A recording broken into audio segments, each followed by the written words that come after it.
This is Code.org, and I'm currently working on the Accelerated Intro to CS course, and I'm on the lesson The Maze. Okay, this is similar but slightly different. Can you do it in only 5 blocks? Okay, so another one of these challenges. Now, it looks like stairs, so it's a repetitive pattern. I know I need 5 blocks, and I already am using one, right? So 6 total. If they're asking me to use less blocks, I'm going to want to use a loop or a repeat until block. So this block makes it so the zombie will repeat until I get to that flower. So repeat until flower. So anything inside of this like pink hug, I guess, is going to run however many times it takes. And let me show you. I'm going to put turn right and my zombie is about to go crazy and turn right forever. Just goes in a circle.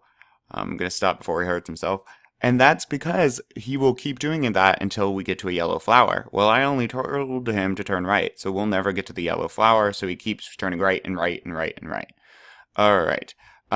So I do want to turn right. Let's try turning right and going forward, and I'm going to hit run. It's always a good idea to test out code. You can be wrong, but this way, okay, so I'm hitting the wall there. Well, I'm going to want to turn left again. And again, remember, all of this is going to repeat over and over. So I often hit run to test. And, oop, I hit the wall. So I turned left. I think I got to go forward again. Let's give this a shot. Oop, that's 1 stair.